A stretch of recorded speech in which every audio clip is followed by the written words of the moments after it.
ಸಂಜನಾ ಏನಾದರೂ ಒಳ್ಳೆ ಕೆಲಸಗಳನ್ನು ಮಾಡಿದ್ರು ಕೂಡ ಕಮೆಂಟ್ ಸೆಕ್ಷನಲ್ಲಿ ಡ್ರಗ್ಸ್ ರಾಣಿ ಅಂತಾರೆ. ಈ ಥರದ ಕಮೆಂಟ್ಗಳು ನಿಮ್ಗೆ ಎಷ್ಟು ನೋವು ಕೊಡ್ತಾ ಇದೆ ಅನ್ನೋಂಥದ್ದು.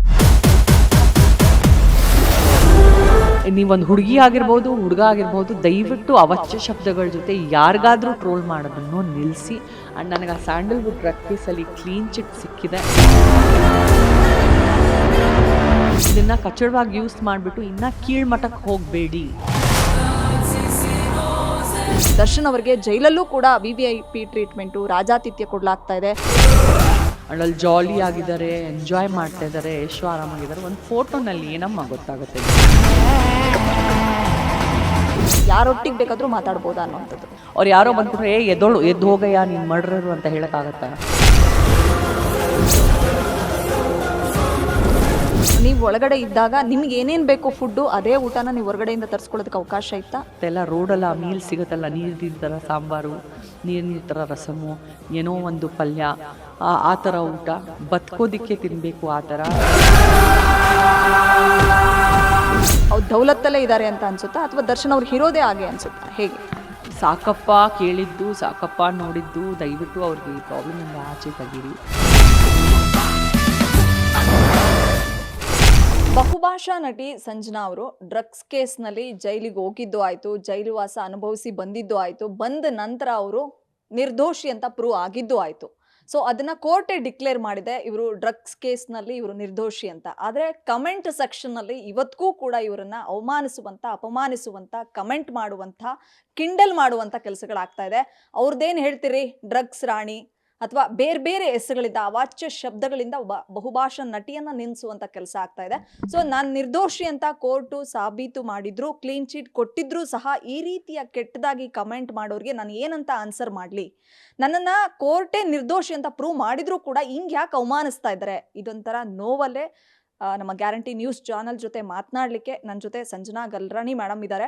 ಸೊ ಅವ್ರು ನಿಜಕ್ಕೂ ಕೂಡ ಒಂದು ರೀತಿ ಬೇಜಾರಲ್ಲಿದ್ದಾರೆ. ಯಾಕೆ ಜನ ಯಾಕೆ ಈ ಥರ ಕೆಟ್ಟದಾಗ ಕಮೆಂಟ್ ಮಾಡ್ತಾ ಇದ್ದಾರೆ ಅನ್ನುವಂಥ ನೋವಿನ ಜೊತೆಗೆ ಚಾಲೆಂಜಿಂಗ್ ಸ್ಟಾರ್ ದರ್ಶನ್ ಅವರ ಪರವಾಗಿ ಡೇ 1ಇಂದನೂ ಕೂಡ ಅವರು ಅಪರಾಧಿ ಅಲ್ಲ, ಆರೋಪಿ ಅಷ್ಟೇ ಅನ್ನುವಂಥ ವಿಚಾರವನ್ನು ಹೇಳ್ಕೊಂಡೇ ಬರ್ತಾ ಇದ್ದಾರೆ. ಇವತ್ತಿಗೂ ಕೂಡ ದಾಸ ದರ್ಶನ್ ಅವರನ್ನು ಸಮರ್ಥನೆ ಮಾಡಿಕೊಳ್ಳುವಂಥ ಕೆಲಸ ಮಾಡ್ತಿದ್ದಾರೆ. ಯಾಕೆ ಏನು ಅನ್ನುವಂಥ ವಿಚಾರವನ್ನು ಮಾತನಾಡಲಿಕ್ಕೆ ಈಗ ನನ್ನೊಟ್ಟಿಗೆ ಸಂಜನಾ ಮೇಡಮ್ ಜಾಯಿನ್ ಆಗ್ತಿದ್ದಾರೆ. ಅವ್ರನ್ನ ಮಾತಾಡಿಸ್ತಾ ಹೋಗ್ತೀನಿ. ಹಾಯ್ ಮೇಡಮ್, ಹೇಗಿದ್ದೀರಾ? ಪರವಾಗಿಲ್ಲ. ಇಲ್ಲ, ಸೆಲೆಬ್ರಿಟಿ ಅಂದಾಕ್ಷಣ ಮೇಲ್ನೋಟಕ್ಕೆ ಅಂದ್ರೆ ಲೈಕ್ ಎಷ್ಟೇ ನೋವಿದ್ರೂ ಕೂಡ ನೀವು ಅದನ್ನು ತೋರಿಸ್ಕೊಳ್ಳಲ್ಲ. ಸೊ ಅವ್ರದ್ದೇನಪ್ಪ ರಾಯಲ್ ಲೈಫು ಅನ್ನುವಂಥ ಮಾತುಗಳು ಆಡೋರೇ ಜಾಸ್ತಿ. ಏನು ಹೇಳ್ತಾರೆ ಸಂಜನಾ ಆ ಥರದವ್ರಿಗೆ ಅನ್ನೋವಂಥದ್ದು? ಕಲ್ಮನ್ಸು ಮಾಡಿಬಿಟ್ಟು ನಗೋದು ಕಲಿಬೇಕು ನಾವು. ಆ ಒಂದು ಜೀವನ ಒಂದು ಸೆಲೆಬ್ರಿಟಿಯಾಗಿ, ನಾವು ಸೆಲೆಬ್ರಿಟಿ ಅಂದರೆ ಅದು ಬರೀ ಮೇಲಿಂದ ಒಂದು ಲೇಯರು. ಹಿಂದೆ ನಾವು ಹೆಂಗಾದರೂ ಇದ್ದರೂ, ಏನಾದರೂ ಸ್ಟ್ರಗಲಲ್ಲಿದ್ದರೂ ನಾವು ಅತ್ಯುತ್ತಮ ಸ್ಟ್ರಾಂಗ್ ಆಗಿದ್ದೀವಿ, ನಾವು ತುಂಬ ಚೆನ್ನಾಗಿದ್ದೀವಿ ಅಂತ ತೋರಿಸ್ಕೊಂಡೇ ಒಂದು ಬದುಕು ಮಾಡಬೇಕಾಗತ್ತೆ. ಹೆಲ್ತ್ ಇಶ್ಯೂನೂ ಇದ್ದರೆ, ಇಲ್ಲ ಮೇಕಪ್ ಹಾಕ್ಕೊಂಡು ಹೋಗಿಬಿಟ್ಟು ಇವತ್ತು ಹೆಲ್ತ್ ಇಶ್ಯೂ ಇಲ್ಲ ನಾನು ನಟನೇನು ಮಾಡಿಬಿಟ್ಟು ಬಂದುಬಿಡ್ತೀನಿ, ಆ ಲೆವೆಲ್ಗೂ ನಮ್ಮ ಸ್ಯಾಕ್ರಿಫೈಸಸ್ ಇದ್ದೇ ಇರುತ್ತೆ. ಮೇಡಮ್, ಅದೇ ನಾನು ಹೇಳ್ದಾಗೆ ನೀವು ಹೇಳ್ತಾ ಇದ್ರಿ, ನಾನು ಕೋರ್ಟೇ ಇದನ್ನು ಡಿಕ್ಲೇರ್ ಮಾಡಿದೆ, ಕ್ಲೀನ್ ಚಿಟ್ ಕೊಟ್ಟಿದೆ ಡ್ರಗ್ಸ್ ಕೇಸಲ್ಲಿ, ನಾನು ನಿರ್ದೋಷಿ ಅಂತ, ನಾನು ಯಾವ ತಪ್ಪು ಮಾಡಿಲ್ಲ, ನಮ್ಮ ಮನೇಲಿ ಒಂದು ಸಿಗರೇಟು, ಒಂದು ಬಿಯರ್ ಬಾಟ್ಲು ಸಿಕ್ಕಿರಲಿಲ್ಲ ಅನ್ನುವಂಥ ವಿಚಾರವನ್ನು ಸಾಕಷ್ಟು ಬಾರಿ ನೀವು ಎಕ್ಸ್ಪ್ಲೈನ್ ಮಾಡಿದ್ರು ಕೂಡ, ಕ್ಲಾರಿಟಿ ಕೊಟ್ಟರು ಕೂಡ, ಇವತ್ತಿಗೂ ಕಮೆಂಟ್ ಸೆಕ್ಷನಲ್ಲಿ ಸಂಜನಾ ಏನಾದರೂ ಒಳ್ಳೆ ಕೆಲಸಗಳನ್ನು ಮಾಡಿದ್ರು ಕೂಡ ಕಮೆಂಟ್ ಸೆಕ್ಷನಲ್ಲಿ ಡ್ರಗ್ಸ್ ರಾಣಿ ಅಂತಾರೆ. ಈ ಥರದ್ದು ಕಮೆಂಟ್ಗಳು ನಿಮ್ಗೆ ಎಷ್ಟು ನೋವು ಕೊಡ್ತಾ ಇದೆ ಅನ್ನುವಂಥದ್ದು? ನನಗೆ ಅಲ್ಲ, ನನಗೆ ನಾನು ವೈಯಕ್ತಿಕವಾಗಿ ತಗೊಂಡ್ರೆ ಆ್ಯಕ್ಚುಲಿ ಅದು ನನ್ನ ದಡ್ಡತನ ಆಗುತ್ತೆ.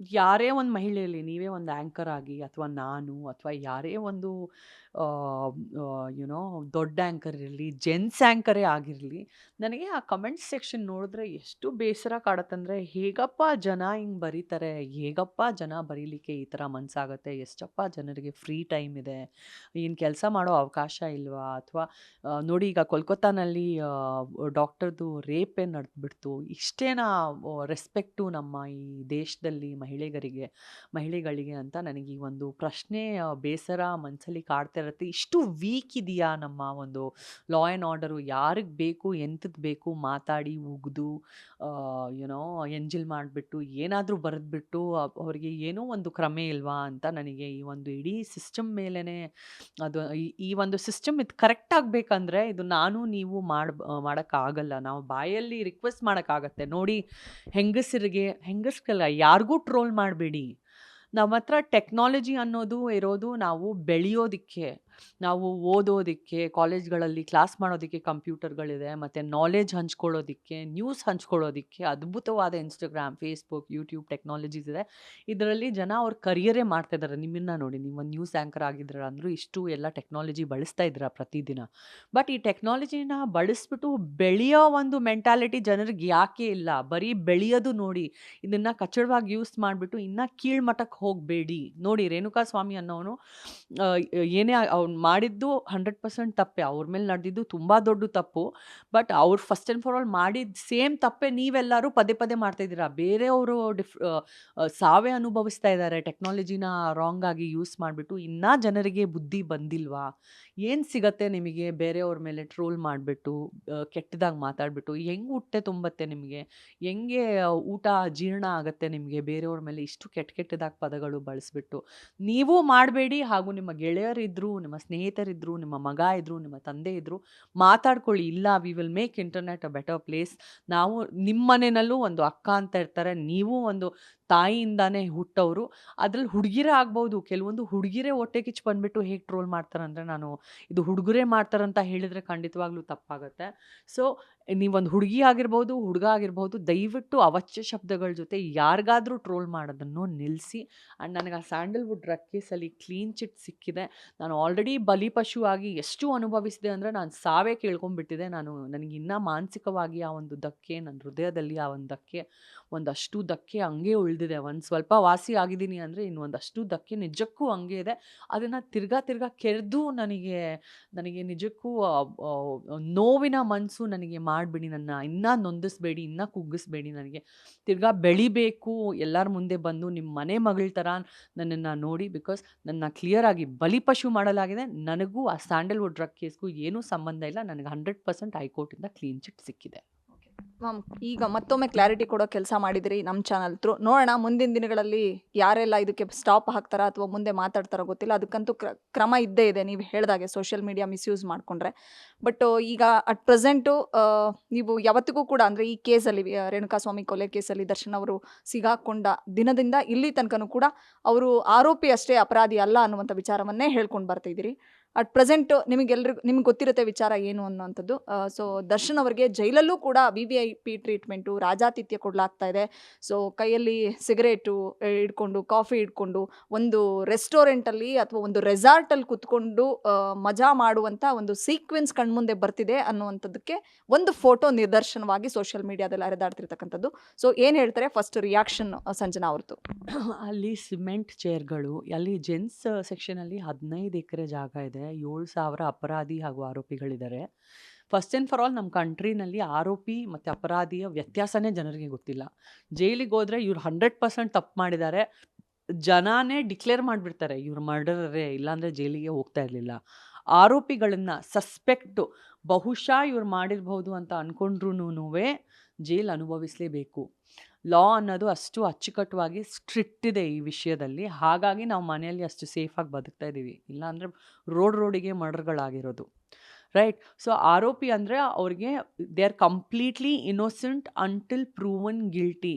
ಅದು ಒಂದು ಸಲ ಕಾರ್ವಾಯಿ ಸ್ಟಾರ್ಟ್ ಆಗಿಬಿಟ್ಟು ಅದಾದಮೇಲೆ ಎಲ್ಲ ಪೇಜ್ ಬೈ ಪೇಜ್ ತೆಗೆದು ನೋಡ್ತಾರೆ.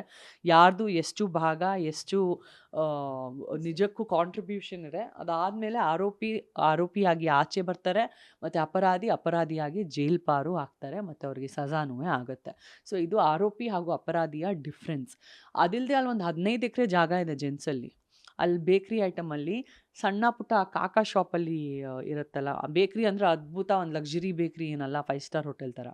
ಸಣ್ಣ ಪುಟ್ಟ ಅದು ಒಂದು ಹನಿ ಕೇಕು, ಕ್ರೀಮ್ ಬನ್ನು, ಮತ್ತು ಸಿಗರೆಟ್ಗಳು ಜೆಂಟ್ಸ್ ಸೆಕ್ಷನ್ನಲ್ಲಿ ಬಹುಶಃ, ಮತ್ತು ಚೌವು, ಒಂದು ಚಿಪ್ಸ್ ಪ್ಯಾಕೆಟು, ಇದೊಂದು 4-5 ಐಟಮ್ ಅಲ್ಲಿ ಸಿಗುತ್ತೆ. ಸಿಗರೆಟಲ್ಲಿ ಯಾಕೆ ಲೀಗಲ್ ಮಾಡಿದ್ದಾರೆ? ನನ್ನ ಪ್ರಕಾರ ಲೀಗಲ್ಲೇ ಇದೆ ನನಗೆ ಗೊತ್ತಿರೋಂಗೆ. ಬಿಕಾಸ್ ಕೆಲವೊಬ್ಬರು ಆಚೆ ಇದ್ದಾಗ, ರೆಗ್ಯುಲರ್ ಲೈಫಲ್ಲಿ ಇದ್ದಾಗ ಹಗಲು ರಾತ್ರಿ ಸಿಗರೇಟ್ ಹೊಡಿತಾ ಇರ್ತಾರೆ. ಅವ್ರು ಸಿಗರೇಟ್ ಹೊಡೆದಿಲ್ಲ ಅಂದರೆ ಅವ್ರಿಗೆ ಹುಚ್ಚಿಡಿದ್ಬಿಡುತ್ತೆ. ಸೊ ಅದಕ್ಕೆ ಬಹುಶಃ ಅಲ್ಲಿ ಸಿಗರೇಟ್ ಲೀಗಲ್ ಇದೆ. ಬಹುಶಃ, ನನಗೆ ಕನ್ಫ್ಯೂಷನಲ್ಲಿದ್ದೀನಿ ನಾನು. ಲೇಡೀಸ್ ಸೆಕ್ಷನಲ್ಲಿ ಸಿಗರೇಟು ಇಲ್ಲ. ಲೇಡೀಸ್ ಸೆಕ್ಷನಲ್ಲಿ 3-4 ದಿನಕ್ಕೆ ಒಂದು ಸಲ ಅದೇ ಸೇಮ್ ಬೇಕ್ರಿ ಗಾಡಿ ಹಿಂಗೆ ತಳ್ಕೊಂಬರುತ್ತೆ. ಲೇಡೀಸ್ ಸೆಕ್ಷನಲ್ಲಿ ಒಂದು ಬೇಕ್ರಿನೂ ಇಲ್ಲ, ತಳ್ಕೊಂಬರುತ್ತೆ ಈ ಥರ. ಅದರಲ್ಲಿ ನೀವೇನು ಪರ್ಚೇಸ್ ಮಾಡ್ತೀರೋ ಅದಕ್ಕೆ ಟೋಕನ್ಸ್ ಅಂತ ಇರುತ್ತೆ ನಿಮ್ಮ ಹತ್ರ. ವಾರಕ್ಕೆ ಒಂದು ₹1000 ₹1500 ₹2000 ರುಪೀಸು ನಿಮ್ಮ ಫ್ಯಾಮಿಲಿ ನಿಮಗೆ ಪೋಸ್ಟ್ ಆಫೀಸ್ ಮೂಲಕ ನಿಮ್ಮ ಖೈದಿ ನಂಬರ್ಗೆ ಹಾಕ್ಬೋದು. ಅದ್ರದ್ದು ನಿಮಗೆ ಒಳಗೆ ₹1 ದುಡ್ಡು ಸಿಗಲ್ಲ. ₹1 ದುಡ್ಡು ನಿಮ್ಮ ಪಾಕೆಟಲ್ಲಿ ಇರಂಗಿಲ್ಲ. ಬರೀ ಟೋಕನ್‌ಗಳನ್ನೋದು ನಿಮಗೆ ಖಂಡಿತವಾಗ್ಲೂ ಸಿಗುತ್ತೆ. ಆ ಟೋಕನ್ನಲ್ಲೇ ನೀವು ಹೋಗ್ಬಿಟ್ಟು ನಿಮ್ಮ ಬೇಕರಿ ಐಟಮು, ನಿಮ್ಮ ಕಾಫಿನೋ, ಟೀನೋ ಏನು ಬೇಕೋ ನೀವು ತಗೊಂಡು ತಿನ್ಬೋದು. ಕಾಫಿ ಮಗ್ಗು, ಒಂದು ಸಿಂಗಲ್ ಸ್ಪೂನು, ಒಂದು ಸಿಂಗಲ್ ತಟ್ಟೆ ಮನೆಯಿಂದ ಎಲ್ಲ ಆರೋಪಿಗಳು 7,000 ಜನ ಇದ್ದಾರೆ. ಎಲ್ಲಾರ್ಗೂನುವೆ ಮನೆಯಿಂದ ಸ್ವಲ್ಪ ಸ್ವಲ್ಪ ಸಾಮಾನು ಬರ್ತಾ ಇರುತ್ತೆ. ಅವ್ರ ಪರಿವಾರದವರು ಎಲ್ಲಾರ್ಗೂನುವೆ, ದುಡ್ಡಿರೋರ್ಗು ಮಾತ್ರ ಅಂತ ಇಲ್ಲ. ಒಂದು ಚಿಕ್ಕ ಸ್ಪೂನು, ಒಂದು ಚಿಕ್ಕ ಕಪ್ಪು ಇದ್ದೇ ಇರುತ್ತೆ. ಸೊ ಆ್ಯಂಡ್ ಅಲ್ಲಿ ಚೇರಲ್ಲಿ ಕೂತ್ಕೊಳ್ಳೋದು ಅಂತ ನೀವು ಹೇಳ್ತಾ ಇದ್ದೀರಾ. ಅಲ್ಲಿ 15 ಎಕರೆಲಿ ಇಲ್ಲಿ ಅಲ್ಲಿ ಆ ಮೂಲೆಗಳಲ್ಲಿ ಚೇರ್ಗಳಿರುತ್ತೆ. ಸೊ ಅದು 2-3 ಚೇರ್ ತಗೊಂಡ್ಬಿಟ್ಟು ಜೊತೆಗೇನೋ ಹಾಕ್ಕೊಂಡಿದ್ದಾರೆ ಇವರು. ಆ್ಯಂಡ್ ಯಾರೋ ದೂರದಿಂದ ಝೂಮ್ ತೆಗೆದು ಫೋಟೋ ತೆಗೆದು ಇದರಲ್ಲಿ ಸುಟ್ಟು ಹಾಕಿದ್ದಾರೆ. ಈ ಒಂದು ಏನು ನಡೀತಾ ಇದೆಯೋ ಈಗ ಅವ್ರಿಗೆ ಇನ್ನೂ ಪ್ರಾಬ್ಲಮ್ ಮಾಡಬೇಕಂತ ಬೇಕಂತ ಈ ಪ್ರಾಬ್ಲಮ್ ಮಾಡಿದ್ದಾರೆ. ಬಿಕಾಸ್ ಈಗ ನಮಗೆಲ್ಲರಿಗೂ ಗೊತ್ತಿರೋಂಗೆ 15-20 ದಿನದಲ್ಲಿ ಬಹುಶಃ ಚಾರ್ಜ್ ಶೀಟು ಹಾಕ್ಬಿಡ್ತಾರೆ. ಚಾರ್ಜ್ ಶೀಟ್ ಆದಮೇಲೆ ಅವ್ರಿಗೆ ಜಾಮೀನು ಆಗಬೇಕಿದೆ. ಈ ಥರ ಇನ್ನೂ ಕೆಟ್ಟ ದೃಷ್ಟಿಯಲ್ಲಿ ತೋರಿಸಿದ್ರೆ ಅವ್ರಿಗೆ ಇನ್ನೂ ಜೈಲ್ ಪಾರ್ ಜಾಸ್ತಿ ದಿನ ಇರಬೇಕು. ಅವ್ರಿಗೆ ಇನ್ನೂ ಶಿಕ್ಷೆ ಆಗಬೇಕು. ಅವ್ರಿಗಿನ್ನೂ ಕೋಪ ಇರಬೇಕು ಜನರಲ್ಲಿ. ಹೇಗೆ ಇವ್ರಿಗೆ ಬೇಲ್ ಸಿಕ್ತು ಅಂತ ಇನ್ನೂ ಅವ್ರಿಗೆ ಒಂದು ಪಾಠ ಕಲಿಸ್ಬೇಕು. ಇನ್ನೂ ವಿರೋಧಿಗಳೇ ಬೇಕಂತ ಇದು ಮಾಡಿದ್ದಾರೆ ಅಂತ ತುಂಬ ಕ್ಲಿಯರ್ ಆಗಿದೆ. ಟಾರ್ಗೆಟ್ ಮಾಡಲಾಗಿದೆ ಅಂತ. ಅಲ್ಲಿ ಜಾಲಿ ಆಗಿದ್ದಾರೆ, ಎಂಜಾಯ್ ಮಾಡ್ತಾ ಇದ್ದಾರೆ, ಎಷ್ಟು ಆರಾಮಾಗಿದ್ದಾರೆ. ಒಂದು ಫೋಟೋನಲ್ಲಿ ಏನಮ್ಮ ಗೊತ್ತಾಗುತ್ತೆ ಜಾಲಿ ಆಗಿದ್ದಾರೋ ಇಲ್ವೋ? ಅವ್ರ ಮನಸ್ಸಿನ ಪರಿಸ್ಥಿತಿ ಫೋಟೋನಲ್ಲಿ ಹೆಂಗೆ ಗೊತ್ತಾಗುತ್ತೆ? ಮೇಡಮ್ ಜಿ, ಈಗ ಫೋಟೋ ತೆಗಿಯೋಕ್ಕೆ ಅವಕಾಶ ಇರುತ್ತಾ? ಯಾಕಂದ್ರೆ ಫೋನ್ಸು ಯಾರ ಹತ್ರ ಇರುತ್ತೆ, ಯಾರು ತೆಗೆದು ರಿವೀಲ್ ಮಾಡ್ಬೋದು, ಈ ಥರದ್ದು ರೈಟ್ಸ್ ಯಾರಿಗಿರುತ್ತೆ ಒಳಗಡೆ ಫೋಟೋ ತೆಗೆದು? ಯಾರಿಗೂನುವೆ ಇರಲ್ಲ. ಒಂದು ಮೊಬೈಲು ಯಾರ ಹತ್ರನೂನುವೆ ಇರಲ್ಲ. ನಮಗಂತೂ ಒಂದು 10 ಸೆಕೆಂಡು ಮಾತಾಡಬೇಕಂದ್ರೆ ಅದು ಆ ಕಾಯಿನ್ ಬಾಕ್ಸ್ ಇರುತ್ತಲ್ಲ, ಕಾಯಿನ್ ಬಾಕ್ಸ್, ಲ್ಯಾಂಡ್ಲೈನ್ ಫೋನ್, ಅದ್ರಲ್ಲಿ ಟಿಂಗ್ ಟಿಂಗ್ ಟಿಂಗ್ ಸೆಕೆಂಡ್ಸ್ ಅಂತ ಇದ್ರೆ ನಾನು ನನ್ನ ತಾಯಿ ಹತ್ರ ಮಾತಾಡ್ತಾ ಇದ್ದೀನ, ಲಾಯರ್ ಹತ್ರ ಮಾತಾಡ್ತಾ ಇದ್ದೀನ, ಗಂಡನ ಹತ್ರ ಮಾತಾಡ್ತಾ ಇದ್ದೀನ, ಅಥವಾ ಹೇಗೆ ಈ ಸೆಕೆಂಡ್ಸ್ಗಳು ನೋಡಬೇಕಾ, ಫೋನಲ್ಲಿ ಮಾತಾಡಬೇಕಾ, ಇದ್ದಿದ್ದ ವಿಷಯ ಹೇಳಬೇಕಾ, ಏನು ಹೇಳದೇ ಇರಬೇಕಾ, ಏನೂ ಗೊತ್ತಾಗಲ್ಲ. ಅಷ್ಟು ಪ್ರೆಷರ್ ಅದು. ಆ 5-6 ಮಿನಿಟ್ಸ್ ನಮಗೆ ಸಿಗೋದು 3 ದಿನದಲ್ಲಿ ಒಂದು ಸಲ. ಪ್ರತಿ ಒಂದು ಆರೋಪಿಗೂ ಸಿಗುತ್ತೆ. ಪ್ರತಿ ಒಂದು ಮನುಷ್ಯನಿಗೂ ಅಲ್ಲಿ ಯಾರು ಇಲ್ಲ 3-4 ದಿನಕ್ಕೆ ಒಂದು ಸಲ. ಅಷ್ಟು ಸ್ಟ್ರಿಕ್ಟ್ ಇದೆ. ಆ ಒಂದು 6 ನಿಮಿಷ ಸಿಕ್ಲಿಕ್ಕೂ ನೀವು ಒಂದು ಟೋಕನ್ ತಗೊಂಡು 200 ಲೇಡೀಸ್ ಕ್ಯೂನಲ್ಲಿ ನಿಂತ್ಕೊಬೇಕು. ಆ್ಯಂಡ್ ಅದಕ್ಕೂ ಫಿನಿಶ್ ಫಾಸ್ಟ್ ಅಂತ ಹಿಂದೆಯಿಂದ ಕೂಗಾಟಗಳು. ಸೌತ್ ಆಫ್ರಿಕನ್ಸ್ ಎಲ್ಲ ಇರ್ತಾರೆ, ಲೇಡೀಸ್, ಹುಡುಗಿರು ಜೈಲಲ್ಲಿ. ಆ ಸೌತ್ ಆಫ್ರಿಕನ್ಸಿಂದ ಹೆದರಿಕೆ, ಒಂಥರ ರೌಡಿಸಮೇ ಮಾಡ್ತಾರೆ ಅವ್ರ ಒಳಗಿದ್ದು. You finish fast. ಅಲ್ಲಿ ಯಾರಿಗೂ ಸೆಲಿಬ್ರಿಟಿ ಮರ್ಯಾದೆ ಇಲ್ಲ, ಯಾರಿಗೂ ಒಂದು ಗ್ರೇಡ್ ಇಲ್ಲ.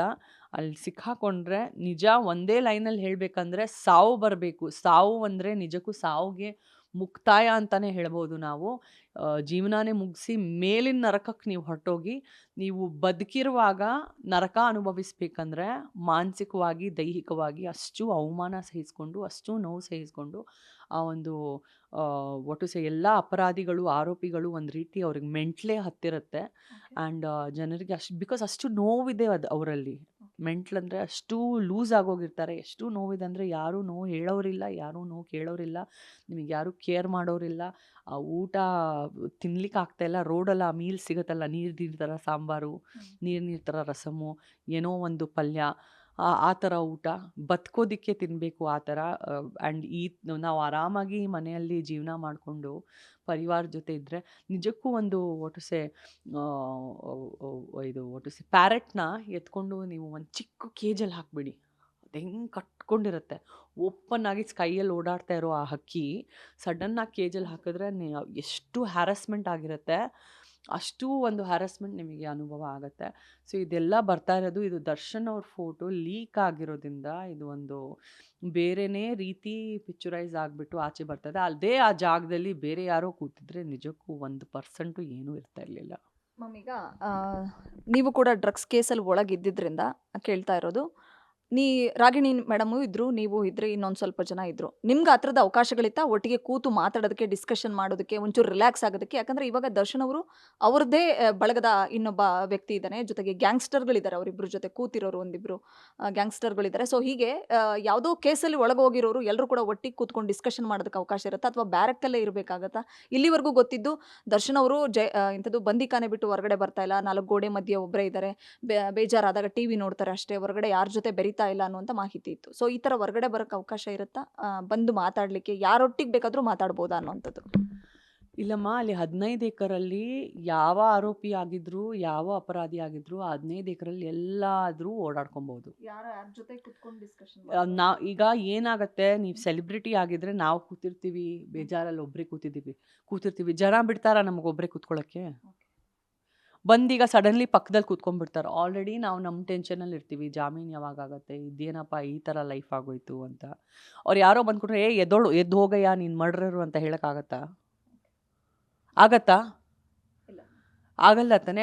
ಇಲ್ಲ, ಹಂಗೆ ಮಾಡಿದ್ರೆ ಹಗಲು ರಾತ್ರಿ ತನ್ನ ಚೌಕಿದಾರಿನೇ ಮಾಡ್ಕೊಂಡು ಕೂತ್ಕೊಳ್ಳೋಕ್ಕಾಗತ್ತಾ? ಅವ್ರಿಗೂ ಜಗಳ ಮಾಡಬೇಕು. ಆ್ಯಂಡ್ ಅಲ್ಲಿ ಒಳಗಿರೋರು ಎಲ್ಲರಿಗೂ 1 ಮರ್ಡರು, 4 ಮರ್ಡರ್ಸು, 20 ಮರ್ಡರ್ಸು, 30 ಮರ್ಡರ್ಸು ಅಂಥವರೇ ಇರ್ತಾರಮ್ಮ. ಅಲ್ಲಿ ಏನು ನ್ಯಾಷನಲ್ ಅವಾರ್ಡ್ ತೊಗೊಂಡವ್ರು ಇರ್ತಾರಾ ಜೊತೆಗೆ ಕೂತ್ಕೊಂಡು ಫ್ರೆಂಡ್ ಮಾಡ್ಕೊಳ್ಳೋದಕ್ಕೆ? ಯಾರು ಬರ್ತಾರೋ 2 ನಿಮಿಷ ಮಾತಾಡೋದು, ತನ್ನ ನೋವು ಹೇಳ್ಕೊಳ್ಳೋದು, ಹೋಗ್ತಾ ಇರೋದು. ಆ ಸಮಯದಲ್ಲಿ ಫೋಟೋ ಹಾಕ್ಬಿಟ್ಟು ಇಂಥವ್ರ ಜೊತೆ ಕೂತಿದ್ದಾರೆ, ಇವರು ಇಂಥವ್ರ, ಇವ್ರು ಹೇಗೆ ಅಂಥವ್ರ ಜೊತೆ ಕೂತಿದ್ದಾರೆ. It's really horrible the way the media trial is going on. ತುಂಬ ಬೇಜಾರಾಗುತ್ತೆ.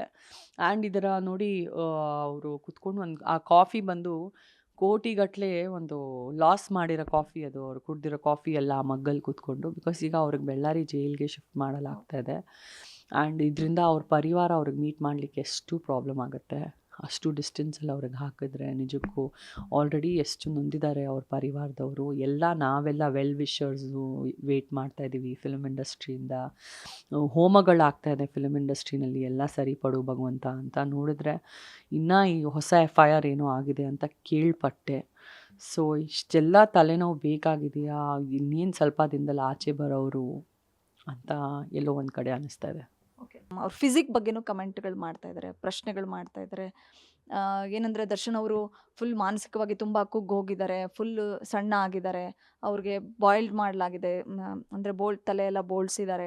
ಆಮೇಲೆ ಪಶ್ಚಾತ್ತಾಪ ಅವರನ್ನು ಕಾಡ್ತಾ ಇದೆ. ಅಂದರೆ ಅಲ್ಲಿನ ಕೈದಿ ಒಬ್ಬರು ಹೊರಗಡೆ ಬಂದಾಗ ಒಂದು ಸ್ಟೇಟ್ಮೆಂಟ್ ಕೊಟ್ಟಿದ್ರು, ನಾನು ಅವರಿಗೆ ಯೋಗ ಮಾಡಿಸ್ದೆ, ಧ್ಯಾನ ಮಾಡಿಸ್ದೆ, ನನಗೆ ಅವ್ರನ್ನ ಮೀಟ್ ಮಾಡಲಿಕ್ಕೆ ಅವಕಾಶ ಸಿಕ್ಕಿತ್ತು. ಸೊ ಅವರು ಈಗ ಅಂದರೆ ತಪ್ಪು ಮಾಡಿದಾರೋ ಇಲ್ವೋ ಗೊತ್ತಿಲ್ಲ, ಬಟ್ ಪಶ್ಚಾತ್ತಾಪ ಅನ್ನೋಂಥದ್ದು ಅವ್ರ ಮುಖಭಾವದಲ್ಲಿ ಕಾಣ್ತಾ ಇದೆ ಅನ್ನೋಂಥದ್ದು ಅವತ್ತಿಗೆ ಹೇಳ್ಕೊಂಡಿದ್ದರು ಆ ವಿಚಾರಣೆ ಕೈದಿ, ಅಲ್ಲಿಂದ ರಿಲೀಸ್ ಆದಂಥ ಕೈದಿ. ಸೊ ಈಗ ರಿಲೀಸ್ ಆಗಿರೋ ಫೋಟೋ ನೋಡಿದವರು ಅವರು ದರ್ಶನ್ ಅವರ ದೌಲತ್ತು ಕಡಿಮೆ ಆಗಿಲ್ಲ. ಸೊ ಅದೇ ಒಂದು ಏನು ಅಷ್ಟು ರಾಯಲ್ ಆಗಿದ್ದಾರೆ, ಎಷ್ಟು ದಿಮಾಕಲ್ಲಿ ಕೂತಿದ್ದಾರೆ, ಸಿಗರೇಟ್ ಇಟ್ಕೊಂಡು ಮತ್ತು ಇನ್ನೊಂದು ಕೈಯಲ್ಲಿ ಕಾಫಿ ಮಗ್ ಇಟ್ಕೊಂಡು ಅಂತಾರೆ. ಸೊ ನಿಮಗೆ ಆ ಫೋಟೋ ನೋಡಿದಾಗ ಅವ್ರು ದೌಲತ್ತಲ್ಲೇ ಇದ್ದಾರೆ ಅಂತ ಅನ್ಸುತ್ತಾ, ಅಥವಾ ದರ್ಶನ್ ಅವ್ರು ಇರೋದೇ ಹಾಗೆ ಅನ್ಸುತ್ತಾ, ಹೇಗೆ? ಇಲ್ಲ ಇವರೇ, ಇದರಿಂದ ತುಂಬ ಕುಗ್ಗೋಗ್ತಾರೆ. ನೀವು ಕೆಟ್ಟವರು ಅಂತಾನೆ ನೀವು ಯಾರಿಗಾದ್ರೂ ಹೇಳಿ, ಬರೀ ಒಂದು ಲೈನ್ ಹೇಳಿ, ನೀನು ಸರಿ ಇಲ್ಲಮ್ಮ ಅಂತ ನೀವು ಹೇಳಿ. ಆ ಸರಿ ಇಲ್ಲಮ್ಮ ನೀನು ಒಬ್ರಿಗೆ ಹೇಳಿದ್ರೆ ಎಷ್ಟು ಬೇಜಾರು ಮಾಡ್ಕೊಳ್ತಾರೆ ಯಾರಾದರೂ. ಮನುಷ್ಯ ಅಂದರೆ ಹಂಗೆ ಅಲ್ವಾ. ಅವಳು ನನಗೆ ಸರಿ ಇಲ್ಲ ಅಂತ ಹೇಳಿದ್ಲು ಅಂತ 10 ವರ್ಷಕ್ಕೂ ನಮಗೆ ಜ್ಞಾಪಕ ಇರುತ್ತೆ, ಇವಳು ನನಗೆ ಒಂದಿನ ನಾನು ಸರಿ ಇಲ್ಲ ಅಂತ ನನಗೆ ಹೇಳಿದ್ಲು. ಅದರಲ್ಲಿ ಏನೇನು ಆರೋಪಗಳು ಮಾಡಿಲ್ಲ, ಏನೇನು ಕೆಟ್ಟ ಮಾತುಗಳು ಮಾಡಿಲ್ಲ. ಸೊ ಅದು ಡೆಫಿನೆಟ್ಲಿ ಮನುಷ್ಯನಿಗೆ ಮಾನಸಿಕವಾಗಿ ತುಂಬ ತುಂಬ ಪ್ರಭಾವ ಬೀಳುತ್ತೆ. ಆ್ಯಂಡ್ ನನಗೆ ನೋಡಿ, ನನಗೆ ಆ ಬಲಿಪಶು ಮಾಡಿ ಕರ್ಕೊಂಡು ಹೋದರು ಆ ಒಂದು ಕೇಸಲ್ಲಿ. ನನಗೆ ಯಾಕಪ್ಪ ಬಲಿಪಶುವಾಗಿ ನನಗೆ ಇಷ್ಟು ಜೈಲ್ ಪಾರ್ ಆಗಿದ್ದೀನಿ, ಯಾಕಪ್ಪ ನನಗೆ ಜೈಲ್ ಪಾರ್ ಮಾಡಿದೀಯಾ, ನಾನೊಂದು ಇಳಿನೂ ಸಾಯಿಸಿಲ್ಲ ಲೈಫಲ್ಲಿ, ಇಡೀ ಲೈಫಲ್ಲಿ ಒಂದು 10 ರೂಪಾಯಿ ನಾನು ಯಾರಿಗೂ ಕೊಡೋಂಗಿಲ್ಲ, ಮೋಸ ಮಾಡಿಲ್ಲ, ನನ್ನಂಥವಳು ನನಗೆ ಎಷ್ಟು ಶ್ರಮೆ ಪಟ್ಬಿಟ್ಟು ಬೆಳೆದಿದ್ದೀನಿ, ನನಗೆ ಯಾಕೆ ಈ ಕೇಸಲ್ಲಿ ಹಾಕಿದ್ರಿ ಅಂತ ನಾನೇ ಅಲ್ಲಿ ಕೇಳಿ ಸುಸ್ತಾಗೋಗಿದ್ದೆ, ಮೆಂಟಲ್ ಆಗೋಗಿದೆ ನಾನು. ಸೊ ಈ ಥರ ಪರಿಸ್ಥಿತಿನಲ್ಲಿ ಒಬ್ವಿಯಸ್ಲಿ ನೊಂದು ಹೋಗ್ತಾರೆ. ದೌಲತ್ತಲ್ಲಿ ಇರ್ತಾರಂತ ಹೇಗೆ ಸಾಧ್ಯ? ಮನುಷ್ಯನ ಪಾಕೆಟಲ್ಲಿ 10 ರೂಪಾಯಿ ಇರಲಿ, ಬಟ್ ಅವ್ರ ಮರ್ಯಾದೆ ಬಂದು ಕೋಟಿಗಟ್ಟಲೆ ರೂಪಾಯಿಂದನೂ ಜಾಸ್ತಿ ವ್ಯಾಲ್ಯೂ ಅಲ್ವಾ. ಕೋಟಿಗಟ್ಟಲೆ ರೂಪಾಯಿನೂ ಇರಲಿ, ಬಟ್ ಮರ್ಯಾದೆಗೆ ಮಾತು ಬಂದರೆ, ಮರ್ಯಾದೆ ಬಿಚ್ಚಕ್ಕೆ ಮಾತು ಬಂದರೆ ನಿಜಕ್ಕೂ ತುಂಬ ಬೇಜಾರಾಗುತ್ತೆ. ಜನ ಸೂಸೈಡ್ಗಳೇ ಮಾಡ್ಕೊಳ್ತಾರೆ. ನಾವೇ ನೋಡಿದ್ದೀವಿ, ದೊಡ್ಡ ನಿರ್ಮಾಪಕರು ಹೇಗೆ ಸೂಸೈಡ್ ಮಾಡ್ಕೊಂಡ್ರು, ಕೋಟಿಗಟ್ಟಲೆ ಅಕೌಂಟಲ್ಲಿ ಇಟ್ಕೊಂಡ್ಬಿಟ್ಟು. ಯಾಕಂದರೆ ಅವ್ರ ಮರ್ಯಾದೆ ಮೇಲೆ ಪ್ರಶ್ನೆ ಬಂತಂತ. ಮರ್ಯಾದೆ ಅನ್ನೋದು ಪ್ರತಿ ಮನುಷ್ಯನಿಗೆ ತುಂಬ ತುಂಬ ತುಂಬ ಹೃದಯಕ್ಕೆ ಒಂದು ಸ್ವಂತ ಮಗು ಥರ. ಅವ್ರ ಮರ್ಯಾದೆ ಮೇಲೆ ಹೇಳಿದ್ರೆ ಅವ್ರ ಸ್ವಂತ ಮಗುಗೆ ಹೇಳ್ದಂಗೆ ಒಂದು ಫೀಲಿಂಗ್ ಇರುತ್ತೆ. ಸೊ ಯಾರೂ ದೌಲತ್ತಲ್ಲಿ ಅಲ್ಲಿ ಇರಲಿಕ್ಕೆ ಆಗಲ್ಲ. ನನಗಂತೂ ನಿಜಕ್ಕೂ ತುಂಬ ಬೇಜಾರಾಗ್ತದೆ. ಯಾವಾಗ ದರ್ಶನ್ ಸರ್ ಈ ಪ್ರಾಬ್ಲಮಿಂದ ಆಚೆ ಬರ್ತಾ ಇದ್ದಾರೆ, ಆಚೆ ಬರ್ತಾರಂತ ನಿಜಕ್ಕೂ ಎದುರು ನೋಡ್ತಾ ಇದ್ದೀನಿ ನಾನು. ಓಕೆ, ಈಗ ನೀವು ಜೈಲಲ್ಲಿದ್ದಾಗ ಅಲ್ಲಿನ ಫುಡ್ ತಿಂದೆ ಹೊರಗಡೆಯಿಂದ ತರಿಸ್ಕೊಳ್ಳೋದಕ್ಕೆ ಅವಕಾಶಗಳಿರುತ್ತಾ? ಯಾಕಂದ್ರೆ ದರ್ಶನ್ ಅವರು ಅಲ್ಲಿಗೆ ಹೋದಾಗಿಂದ ಅಂದ್ರೆ ಕೇಳಿದ್ರು ಮನೆ ಊಟ ಬೇಕು, ಮನೆ ಊಟ ಬೇಕು ಅಂತ ಅದಕ್ಕೆ ಅರ್ಜಿ ಸಲ್ಲಿಸಿದ್ರು.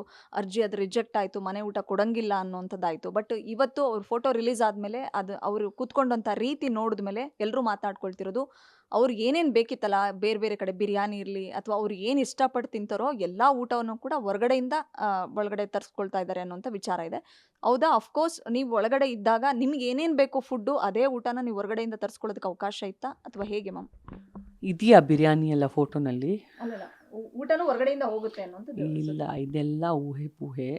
ನೋಡಿ, ಒಂದು ಮನುಷ್ಯನಿಗೆ ಟೈಮ್ ಸರಿ ಇಲ್ಲ ಅಂದರೆ ಉಸಿರಾಡ್ತಾ ಇದ್ರೆ ಯಾಕೆ ಉಸಿರಾಡ್ತಾ ಇದ್ದಾನೆ, ಯಾಕೆ ಉಸಿರಾಡ್ತಾ ಇದ್ದಾರೆ ಅಂತಲೂ ಕೇಳ್ತಾರೆ. ಅದೇ ಇಲ್ಲಿ ನಡೀತಾ ಇರೋದು. ಹಾಂ, ಎಲ್ಲ ಊಹೆ ಪೂಹೆ ಸಾಕ್ಷಿ ಆಧಾರ ಇಲ್ಲದೆ ಬಿರಿಯಾನಿ, ಚಿಕನ್, ಮಟನ್ ಬೇಕಾದಷ್ಟು ಹೇಳ್ತಾರೆ. ಅದೇ ಹೊರಗಡೆಯಿಂದ ಫುಡ್ ಇಲ್ಲ ಇಲ್ಲ, it is absolutely not allowed. It's not allowed at all.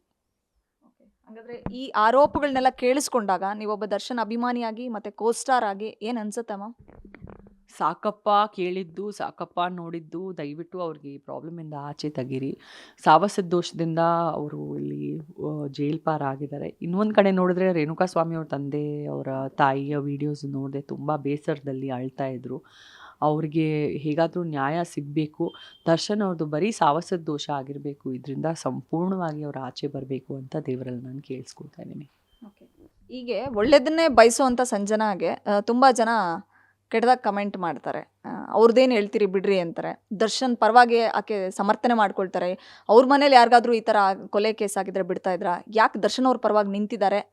ನಿಮ್ಮ ಮೇಲೆ ಸಂಶಯ ಪಡೋವಂಥವ್ರಿಗೆ ಅಥವಾ ಅನುಮಾನ ಪಡೋವಂಥವ್ರಿಗೆ ನೀವು ಯಾಕೆ ದರ್ಶನ್ ಪರವಾಗಿ ನಿಂತಿರೋದು? ಅದಕ್ಕೆ ಕ್ಲಾರಿಟಿ ಕೊಡೋದಾದ್ರೆ. ನನಗೆ ದರ್ಶನ್ ಅವರು ಒಂದು ಕಲಾವಿದರಾಗಿ, ಒಂದು ಮನುಷ್ಯರಾಗಿ ನನಗೆ ತುಂಬ ಇಷ್ಟ. ನಾನು ಅವ್ರ ಹತ್ರ ಟಚ್ಚಲ್ಲೂ ಇಲ್ಲ. ನಾನು ಸುಳ್ಳು ಹೇಳೋಕ್ಕೆ ಇಷ್ಟಪಡಲ್ಲ. ಮತ್ತು ನನಗೆ ನನಗೆ ನನ್ನ ಮನಸ್ಸಿಂದ ನನಗೆ ದರ್ಶನ್ ಅವ್ರು ಅಂದರೆ ತುಂಬ ಗೌರವ. ಬಿಕಾಸ್ ನಾನು ಅವ್ರ ಜೊತೆ ಏನು ಸಿನಿಮಾ ವರ್ಕ್ ಮಾಡಿದ್ದೀನೋ, I really respect him a lot. And ಅವ್ರು ಯಾವ ರೀತಿ ಇರ್ತಾರೆ, ಅವರು ಸಿನಿಮಾಸ್ ಇರೋದು, ಪ್ರತಿಯೊಂದು ಸಿನಿಮಾಸ್ ಪದೇ ಪದೇ ನೋಡೋದು ನನಗೆ ತುಂಬ ಇಷ್ಟ. ನನ್ನ ಹಾರ್ಟಲ್ಲೇ ಇದ್ದಾರೆ ದರ್ಶನ್ ಅವರು. ಅದು ಒಂಥರ ಪ್ಯೂರ್ ಎಫೆಕ್ಷನ್. ಅದರಲ್ಲಿ ಎಂಥ ಒಂದು ನನಗೆ ಸ್ವಾರ್ಥ ಇಲ್ಲ. ನನಗೆ ದರ್ಶನಿಂದ ಇದ್ಬೇಕು ಅಥವಾ ನನಗೆ ದರ್ಶನ್ ಒಳ್ಳೇದು ಮಾಡಬೇಕು ಅಂಥದ್ದು ಏನೂ ಇಲ್ಲ. ಓಕೆ. ಸೊ ನನಗೆ ಅವ್ರು ಕಂಡ್ರೆ ತುಂಬಾ ಇಷ್ಟ ಒಂದು ಕಲಾವಿದರಾಗಿ. ಹಾಗಾಗಿ ನಾನು ಅವ್ರ ಪರವಾಗಿದ್ದೀನಿ. ಆ್ಯಂಡ್ ನನಗೆ ಅವ್ರ ಮನುಷ್ಯರಾಗೂ ಮಾನವೀಯತೆ ಆಗಿ ಅವ್ರು ಹೇಗಿರ್ತಾರೆ ಅಂತ ನಾನು ಅವ್ರಿಗೆ ನೋಡಿದ್ದೀನಿ, ಅಬ್ಸರ್ವ್ ಮಾಡಿದ್ದೀನಿ ತುಂಬ ವರ್ಷದಿಂದ. ಇದು ನಡೀತಾ ಇರೋದು ತುಂಬ ತಪ್ಪು. ಇಂಥ ಒಂದು ಸಮಯದಲ್ಲಿ ಯಾರೂ ಬಂದು ಅವ್ರ ಜೊತೆ ನಿಂತ್ಕೊಳ್ತಾ ಇಲ್ಲ ಅಲ್ವಾ? ಈಗೀಗ ಬರ್ತಾಯಿದ್ದಾರೆ. ಈಗ 3 ತಿಂಗಳಾದಮೇಲೆ ಈಗೀಗ ಸ್ವಲ್ಪ ಸ್ವಲ್ಪ ಜನ ಬರ್ತಾಯಿದ್ದಾರೆ. ಇಲ್ಲಾಂದರೆ ಎಲ್ಲರೂ ಓಡೋಗಿದ್ರು. ಕೆಟ್ಟ ಸಮಯದಲ್ಲಿ ಯಾರೂ ಬರಲ್ಲ. ಸೊ ಅದಕ್ಕೆ ಕೆಟ್ಟ ಸಮಯದಲ್ಲಿ ನಾನು ನಿಂತ್ಕೊಂಡು ನನಗೆ ದರ್ಶನ್ ಸರ್ ವಾಪಸ್ ಬರಬೇಕು ಅಂತ ನಾನು ಇಂಡಸ್ಟ್ರಿ ಪರವಾಗಿ ಹೇಳ್ತಾ ಇದ್ದೀನಿ ಅಂತ ನೀವು ಅನ್ಕೊಬೋದು. ಇವತ್ತಿನ ಸಿನಿಮಾ ನೋಡೋಕ್ಕೆ ಜನ ಥಿಯೇಟ್ರಿಗೆ ಬರ್ತಿಲ್ಲ ಅನ್ನೋಂಥ ಕಂಪ್ಲೇಂಟ್ ಇತ್ತು. ಶಾಸ್ತ್ರಿ ಸಿನಿಮಾ ರಿಲೀಸ್ ಆಗಿ ಹೌಸ್ಫುಲ್ ಆಯಿತು. ಒಂದು 4 ಶೋಸ್ಗಳು ಇಡೀ ದಿನ ಕಂಪ್ಲೀಟು ಜನ ಎಲ್ಲ ಥಿಯೇಟ್ರ್ ಮುಂದೆ ನಿಂತಿದ್ರು. ಈಗ ಕರಿಯಾ ಸಿನಿಮಾ ರಿಲೀಸ್ ಆಗ್ತಾಯಿದೆ ಈ ಕಮಿಂಗ್ ಡೇಸಲ್ಲಿ. ಸೊ ಬಹುಶಃ ನೀವು ಸಿನಿಮಾ ತುಂಬ ಸಲ ನೋಡಿರ್ತೀರಿ. ಕರಿಯಾ ಬಗ್ಗೆ ಏನು ಹೇಳ್ತೀರಿ? ಮತ್ತು ಈ ರಿಲೀಸ್ನಿಂದ ನಿಮ್ಮ ದರ್ಶನ್ ಸರ್ ಥಿಯೇಟ್ರಿಗೆ ಜನನ ಕರ್ಕೊಂಬರ್ತಾ ಇದ್ದಾರೆ. ಅವ್ರು ಎಲ್ಲಿದ್ದರೂ ಕೂಡ ಅಂದರೆ ಜೈಲಲ್ಲಿದ್ದರೂ ಕೂಡ ಅವ್ರ ಸಿನಿಮಾಗಳು ಹೌಸ್ಫುಲ್ ಪ್ರದರ್ಶನ ಆಗ್ತಾ ಬಜಾರು ಅದೇ ಬಜಾರು ಅವರು ಜೈಲಲ್ಲಿದ್ದರೂ ಕೂಡ ನಿರ್ಮಾಪಕರಿಗೆ ಎಷ್ಟು ಒಳ್ಳೇದಾಗ್ತಾಯಿದೆ ನೋಡಿ. ಹಾಂ, ಇಂಡಸ್ಟ್ರಿಗೂ ಒಳ್ಳೇದಾಗ್ತಾ ಇದೆ. ಆದಷ್ಟು ಬೇಗ ಅವರು ಆಚೆ ಬರಲಿ. ಇನ್ನು ಈ ನ್ಯೂಸ್ ನೋಡೋಕ್ಕಾಗ್ತಾ ಇಲ್ಲಪ್ಪ, ಸಾಕಾಗೋಗಿದೆ. ಫೈನಲ್ ವರ್ಡ್ಸ್ ಹೇಳ್ತಾ ಇದ್ರಿ. ಡ್ರಗ್ಸ್ ಕೇಸ್ಗೆ ನಾನು ಫೈನಲ್ ಟಚ್ ಕೊಡಬೇಕು ಅಂತ ಆರಂಭದಲ್ಲಿ ಹೇಳ್ತಿದ್ರಿ. ಏನು ಹೇಳ್ತೀರಿ ಮ್ಯಾಮ್ ಫೈನಲ್ ವರ್ಡ್ಸ್? ನನಗೆ ಆ ಸ್ಯಾಂಡಲ್ವುಡ್ ಡ್ರಗ್ ಕೇಸ್ ಅನ್ನೋದ್ರಲ್ಲಿ ಕ್ಲೀನ್ ಚಿಟ್ ಸಿಕ್ಕಿದೆ. ದಯವಿಟ್ಟು ಆ ಒಂದು ಕೇಸ್ ಜೊತೆ ನನ್ನ ಹೋಲಿಸ್ಬೇಡಿ. ಬಲಿಪಶು ಆಗಿ ನನ್ನ ಕರ್ಕೊಂಡು ಹೋಗಿ ನನ್ನ ಜೀವನನೇ ನಾಶ ಮಾಡಲಾಯಿತು. ನನ್ನ ಪರವಾಗಿ ಯಾರೂ ಬಂದಿಲ್ಲ, ಯಾರೂ ನಿಂತಿಲ್ಲ. ಬಿಕಾಸ್ ಮಹಿಳೆಯರಿಗೆ ಅಟ್ಯಾಕ್ ಮಾಡಿದ್ರೆ ಅವರು ಒಂದು ಸಾಫ್ಟ್ ಸ್ಪಾಟು, ಯಾರೂ ಸಪೋರ್ಟ್ ಮಾಡಲ್ಲ. ಇನ್ನು ಮುಂದಕ್ಕೆ ನಿಮ್ಮ ಮನೆ ಮಗಳ ಥರ ನನ್ನ ಕೈ ಹಿಡಿದು ನನ್ನ ಬೆಳೆಸಿ. ಆ್ಯಂಡ್ ನೀವು ಅಂದ್ಕೊಂಡಷ್ಟು ಓವರ್ ಮಾಡರ್ನು, ಓವರ್ ಗ್ಲ್ಯಾಮರಸ್ಸು ಅಥವಾ ಕೆಟ್ಟವಳು ನಾನು ಇಲ್ಲವೇ ಇಲ್ಲ. ನಿಜಕ್ಕೂ ನಾನು ತುಂಬ ಕುಗ್ಗಿದ್ದೀನಿ. ನನ್ನ ಇನ್ನು ಬೇಜಾರು ಮಾಡಬೇಡಿ. ಆ್ಯಂಡ್ ನಿಮ್ಮ ಮನೆಯಲ್ಲೂ ಒಂದು ಅಕ್ಕ ಇರ್ತಾರೆ, ಒಂದು ತಂಗಿ ಇರ್ತಾರೆ, ಒಂದು ಮಗಳಿರ್ತಾರೆ. ನಾನು ಆ ರೀತಿ ಒಂದು ಸಾಧಾರಣ ಹೆಣ್ಣು. ನನ್ನ ಜೊತೆ ತುಂಬ ತುಂಬ ಅನ್ಯಾಯ ನಡೆದಿದೆ. ಇನ್ನೂ ಕೆಟ್ಟದಾಗಿ ಯೋಚನೆ ಮಾಡಿ ಅಥವಾ ಕೆಟ್ಟದಾಗಿ ಹೋಲಿಸಿ ನನ್ನನ್ನು ಇನ್ನೂ ಬೇಜಾರು ಮಾಡಬೇಡಿ. ನಾನು ತುಂಬ ಬೆಳಿಬೇಕಿದೆ. ತಿರ್ಗಾ ಇಂಡಸ್ಟ್ರಿನಲ್ಲೂ ನಾನು ರಿಟರ್ನ್ ಬಂದೇ ಬರ್ತೀನಿ. ನನ್ನ ಕೈ ಹಿಡಿದು ನಿಮ್ಮ ಮನೆ ಮಗಳ ಥರ ಎಲ್ಲರೂ ಬೆಳೆಸಿ. ಧನ್ಯವಾದ. ಲಾಸ್ಟ್ ಕ್ವಶನ್, ನಿಮ್ಮ ಮಗನ ನೋಡ್ತಾ ಇದ್ರೆ ಅಂದರೆ ಎಷ್ಟು ಕೇರ್ ಮಾಡ್ತಿದ್ರಿ? ಇನ್ನು ಪುಟ್ಟ ಮಗು, ಅವನ ಮೇಲೆ ಎಷ್ಟು ಪ್ರೀತಿ. ಸೊ ದರ್ಶನ್ ಸರ್ಗೂ ಒಬ್ಬರು ಮಗ ಇದ್ದಾರೆ, ಅವನ ಪರಿಸ್ಥಿತಿ ಇವತ್ತು 3 ತಿಂಗಳು ನಮ್ಮ ಡ್ಯಾಡಿ ಜೈಲಲ್ಲಿದ್ದಾರೆ ಅಂತಂದರೆ ಆ ಹುಡುಗ ಒಂದು ಕೋಟ್ ಮಾಡಿದ ಸೋಷಿಯಲ್ ಮೀಡಿಯಾದಲ್ಲಿ. ಎಷ್ಟು ಕೆಟ್ಟದಾಗಿ ಮಾತಾಡ್ತೀರಾ ನಮ್ಮ ಅಪ್ಪನ ಬಗ್ಗೆ, ನನ್ನ ಬಗ್ಗೆ ಯಾರಾದರೂ ಒಂಚೂರು ಚಿಂತೆ ಮಾಡಿ ಅನ್ನುವಂಥದ್ದು. ಸೊ ವಿಜಯಕ್ಕನ್ ಸದ್ಯದ ಪರಿಸ್ಥಿತಿ ಮತ್ತು ಆ ಮಗು ಬಗ್ಗೆ ನಿಮ್ಗೆ ವೈಯಕ್ತಿಕವಾಗಿ ಏನು ಅನ್ಸುತ್ತೆ ಮ್ಯಾಮ್ ನೋಡಿದಾಗ? ನೋಡಿ, ಒಂದು ಮನುಷ್ಯ ಜೈಲ್ಪಾರ ಆದರೆ ಅದು ಬರೀ ಒಂದು ಮನುಷ್ಯ ಜೈಲ್ಪಾರ ಆಗಲ್ಲ, ಆ ಮನುಷ್ಯನ ಜೊತೆ ಸಮಸ್ತ ಪರಿವಾರನೇ ಜೈಲ್ಪಾರ ಆಗುತ್ತೆ ಮಾನಸಿಕವಾಗಿ. ನಿಂತ್ಕೊಳ್ಳೋಕ್ಕಾಗಲ್ಲ, ಕುತ್ಕೊಳ್ಳೋಕ್ಕಾಗಲ್ಲ. ಅದು ಹೆಂಡತಿ ಆಗಿರ್ಬೋದು, ಮಗ, ತಾಯಿ, ಯಾರೇ ಆಗಿರ್ಬೋದು. ಊಟನೂ ಜೀರ್ಣ ಆಗಲ್ಲ, ಊಟ ಬಾಯಿಗೆ ಹೋಗಲ್ಲ, ಒಂದು ನೀರು ಬಾಯಿಗೆ ಹೋಗಲ್ಲ. ಯಾಕಪ್ಪ ಹಿಂಗೆ ನಡೀತಾ ಇದೆ ನಮ್ಮ ಜೊತೆ ಅಂತ ಒಂದು ಅವಮಾನ. ಬಟ್ ವಿಜಿ ಅವ್ರು ಇರ್ಬೋದು, ಅವ್ರ ಮಗು ಇರ್ಬೋದು, ಇದು ಒಂದು ಟೆಂಪ್ರವರಿ ಫೇಸ್ ಆಗಿದೆ ಅಂತ ಭಗವಂತನಲ್ಲಿ ನಂಬಿ ಇದರಿಂದ ನೀವು ಖಂಡಿತವಾಗ್ಲೂ ಆಚೆ ಬರ್ತೀರಾ ಅಂತ I would like to pray for strength for their family. ಅವ್ರ ಫ್ಯಾಮಿಲಿಗೆ ಭಗವಂತ ತುಂಬ ತುಂಬ ಸ್ಟ್ರೆಂತ್ ಕೊಡಲಿ ಅಂತ ನಾನು ಕೇಳಲಿಕ್ಕೆ ಇಷ್ಟಪಡ್ತೀನಿ. ನೀವು ದೇವ್ರ ಹತ್ರ ಬಹುಶಃ ಪ್ರೇ ಮಾಡಿರ್ತೀರಿ ಅಂತ ಕಾಣಿಸುತ್ತೆ. ನಾನು ಹಗಲು ರಾತ್ರಿ ಬರೀ ಪ್ರೇಯರೇ ಮಾಡೋದು. ಆ್ಯಕ್ಚುಲಿ ನಾನು ಆಧ್ಯಾತ್ಮಿಕವಾಗಿ ಅಷ್ಟು ಸ್ಟ್ರಾಂಗ್ ಆಗಿರೋದ್ರಿಂದ ಇವತ್ತು ನಾನು ನಿಮ್ಮ ಮುಂದೆ ಬಂದು ಕೂತ್ಕೊಂಡು ತಿರ್ಗಾ ಸಿನಿಮಾಗಳಲ್ಲಿ ಕೆಲಸ ಮಾಡಿಕೊಂಡು ಮನೆಯಲ್ಲಿ ಮಗು ಮಾಡಿಕೊಂಡು ಖುಷಿಯಾಗಿ ಜೀವನ ಮಾಡೋ ಪ್ರಯತ್ನ ಮಾಡ್ತಾಯಿದ್ದೀನಿ. ಅಂದರೆ ಅದು ಬರೀ ನನ್ನ ಒಂದು ಸ್ಪಿರಿಚುವಲ್ ಜರ್ನಿ, ನನ್ನ ಆಧ್ಯಾತ್ಮಿಕ ಜರ್ನಿಯಿಂದಾನೇ ನನಗೆ ಇದು ಆಗಲಿಕ್ಕೆ ಸಾಧ್ಯ. ಯಾರೂ ಬರಲ್ಲಮ್ಮ ಮೇಡಮ್. ಅಲ್ಲಿ ಒಳಗಡೆ ಇದ್ದಾಗ ಜೈಲಲ್ಲಿ ಮೆಂಟಲ್ ಪೀಸ್ ಹೇಗಿರುತ್ತೆ? ನಮ್ಮ ಪೀಸೇ ಇಲ್ಲಮ್ಮ. ಅಂತ್ಯ ಮಾಡ್ಕೊಳ್ಬೇಕು ಅನ್ನೋಂಥ ಕಾಲಘಟ್ಟಕ್ಕೂ ತಾವು ಹೋಗಿದ್ರಿ ಅಂತ ಒಂದು ಚಾನಲ್ ಮಾತಾಡ್ತಾರೆ. ಹೌದು, ಖಂಡಿತವಾಗ್ಲೂ ನನಗೆ ಏನಾದರೂ ಚೂಪಾಗಿ ಸಿಕ್ಕಿದ್ರೆ ನಾನು ಚುಚ್ಕೊಂಡೇ ಬಿಡೋಣ ಅಂತಲೂ ಹುಡ್ಕೋ ಸಮಯ ಇದೆ ನನಗೆ. ಎಷ್ಟು ಸಲ ಹುಡ್ಕೋ ಸಮಯ ಇದೆ. ಅಲ್ಲಿ ಒಂದು ಜನ ಒಂದು ಸೇಫ್ಟಿ ಪಿನ್ನೂ ಅಲೌಡ್ ಇಲ್ಲ ಜೈಲಲ್ಲಿ ಆ್ಯಕ್ಚುಲಿ. ಇದೇ ಒಂದು ಕಾರಣದಿಂದ, ಬಿಕಾಸ್ ಜನ ಮೆಂಟಲ್ ಆಗೋಗಿ ಯಾವ ಹಂತಕ್ಕೂ ಹೋಗ್ತಾರೆ ಅಂತ. ನನಗೆ ಬೇಡ ಈ ಜೀವನ, ನನ್ನ ಜೊತೆ ಯಾಕೆ ಹಿಂಗೆ ಆಗೋಗಿದೆ ಅಂತ ನನಗೆ ಕೈಯಿಂದ ಎಷ್ಟು ಹೊಡ್ಕೊಂಡಿದ್ದೀನಿ ಅಂದರೆ, ಇಲ್ಲೆಲ್ಲ ಕೆಂಪಗಾಗೋಗಿ, ಇಲ್ಲೆಲ್ಲ ಕೆಂಪಗಾಗೋಗಿ, ಯಾರೋ ನನಗೆ ಹೊಡೆದಿದ್ದಾರೆ ಕೋಲ್ ಜೊತೆ, ಆ ಥರ ಕೆಂಪಗಾಗೋಗಿತ್ತು. ಧೈರ್ಯ ತುಂಬಿದ್ದು ಯಾರು ಒಳಗಡೆ ಇದ್ದಾಗ? ಬರೀ ಯಾರೂ ಬರಲ್ಲಮ್ಮ ಇಂಥ ಸಮಯದಲ್ಲಿ, ಕೆಟ್ಟ ಸಮಯದಲ್ಲಿ ಯಾರೂ ಬರಲ್ಲ. ಮತ್ತು ಅದಾದಮೇಲೆ ಕೂತ್ಕೊಂಡು ನಮಗೆ ನಾವೇ ನಮ್ಮ ಕಣ್ಣೀರು ಒರೆಸ್ಕೊಂಡು, ಅದಾದಮೇಲೆ ಅಲ್ಲಿ ದೇವಸ್ಥಾನ ಅನ್ನೋದಿತ್ತು. ಬೆಳಗ್ಗಿಂದ ಹಿಡಿದು ರಾತ್ರಿ ತನಕ ಜಪ ತಪ ವ್ರತ ಅಷ್ಟೇ ಮಾಡ್ತಾಯಿದ್ದೆ. ಕೆಲವೊಬ್ಬರು ಈ ಪ್ರಾರ್ಥನೆ ಹೇಳು, ಹೊರಗೆ ಹೋಗ್ತೀಯ ಹೇಳ್ತಿದ್ರು. ಕೆಲವೊಬ್ಬರು ಆ ಪ್ರಾರ್ಥನೆ ಹೇಳು, ಈ ದೇವರಿಗೆ ಹೇಳು, ಆ ದೇವರಿಗೆ ಹೇಳು. ಪ್ರತಿಯೊಂದು ಬರೀ ಅದೇ ಮಾಡೋದು. 3-4 ದಿನಾನೂ ಒಂದು ನಿಮಿಷ ನಿದ್ದೆ ಇಲ್ಲದೆ ನಾನು ಕಳೆದಿದ್ದೀನಿ. ಅದಾದಮೇಲೆ ಡಾಕ್ಟರ್ಸ್ ನೋಡಿಬಿಟ್ಟು ಇವ್ರೇನು ಹಿಂಗೆ ಆಗೋಗ್ತಿದ್ದಾರೆ ಅಂತ ನಿದ್ದೆ ಮಾಡಲಿಕ್ಕೆ ಏಮಿಟ್ರೆಪ್ಟಿಲಿನ್ ಅಂತ ಒಂದು ಮಾತ್ರೆನೇ ಹಾಕಿದ್ರು ನನಗೆ. ಅದು ಆ್ಯಕ್ಚುಲಿ ತುಂಬಾ ಮೆಂಟಲ್ ಆಗೋಗಿರ್ತಾರಲ್ಲ ಸ್ಟ್ರೆಸ್ಸಲ್ಲಿ, ಈ ಥರ ಟ್ರಾಮಾ ಆಗಿರೋರಿಗೆ ಮಾತ್ರ ಆ ಮಾತ್ರೆ ಕೊಡ್ತಾರೆ. ಇಲ್ಲಾಂದರೆ ಆ ಮಾತ್ರೆ ನಿಮಗೆ ಮೆಡಿಕಲ್ ಸ್ಟೋರಲ್ಲೂ ಸಿಗಲ್ಲ. ಬಟ್ ನನಗೆ ಸ್ಪೆಷಲಾಗಿ ಆ ಮಾತ್ರೆ ಹಾಕಿದ್ರು. ಆ ಮಾತ್ರೆ ಹಾಕಿರೋದ್ರಿಂದ ಒಂದು 4-5 ಅವರ್ಸ್ ನಾನು ಹೆಂಗೋ ಮಲಗಿದೆ. ನನಗೆ ಹೆಂಗೆ ಅನ್ನಿಸ್ತಾ ಇತ್ತಂದರೆ, ನನಗೆ ಬಲಿಪಶು ಮಾಡ್ಕೊಂಡು ಕರ್ಕೊಂಬಂದಿದ್ದಾರೆ, ನನಗೆ ಜೈಲಲ್ಲಿ ಸಾಯಿಸ್ಬಿಡ್ತಾರೆ ಯಾರಾದರೂ ಬಂದುಬಿಟ್ಟು. ಬಿಕಾಸ್ ನಾನು ಆಚೆ ಹೋಗಿಬಿಟ್ಟು ನಿಜ ಹೇಳಿದ್ರೆ ತುಂಬ ಜನರಿಗೆ ಇದು ಹಾನಿ ಆಗುತ್ತೆ. ಅದಕ್ಕೆ ನನಗೆ ಬದುಕಕ್ಕೆ ಬಿಡಲ್ಲ. ನನಗೆ ಅಂಥ ಒಂದು ಭಯನೂ ಕಾಡ್ತಾಯಿತ್ತು. ನಾನು ನಿಜಕ್ಕೂ ಪದಗಳಲ್ಲಿ ಆಗಲ್ಲ ನನಗೆ ಆ ಸ್ಯಾಂಡಲ್ವುಡ್ ಡ್ರಗ್ ಕೇಸಲ್ಲಿ ಹೇಗೆ ಬಲಿಪಶು ಮಾಡಿಬಿಟ್ಟು ಹೇಗೆ ಹ್ಯಾರಾಸ್ ಮಾಡಿದ್ರು ಅಂತ ನನಗೆ ನಿಜಕ್ಕೂ ಪದಗಳಲ್ಲಿ ನಾನು ಹೇಳೋಕ್ಕಾಗಲ್ಲ. ನನಗೆ ಆ ಟ್ಯಾಟೂ ಗಮನ ಸೆಳೀತಾ ಇದೆ, ಅದರ ಬಗ್ಗೆ ನೀವೇ ಹೇಳಬೇಕು. ನೆವರ್ ಗಿವ್ ಅಪ್, ಜೀವನದಲ್ಲೂ ಯಾವತ್ತೂ ಸೋಲ್ಬೇಡಿ ಅಂತ ಬರೆದಿದ್ದೀನಿ.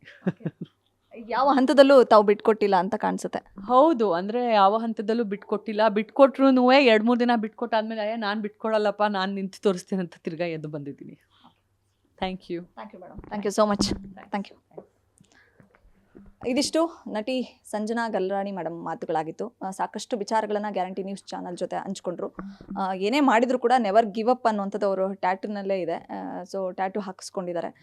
ಸೊ ಯಾವುದೇ ಕೆಲಸಕ್ಕೆ ಕೈ ಹಾಕಿದ್ರು ಕೂಡ ಅವರು ಹಿಡಿದ ಸಾಧನೆ ಅಂದ್ರೆ ಹಠ, ಅದನ್ನು ಯಾವತ್ತಿಗೂ ಕೂಡ ಪೂರೈಸಿನೇ ಆ ಹಂತಕ್ಕೆ ಹೋಗಿನೇ ಅವರು ಇಲ್ಲಿವರೆಗೂ ರೀಚ್ ಹಾಕ್ಕೊಂಡು ಬಂದಿದ್ದಾರೆ.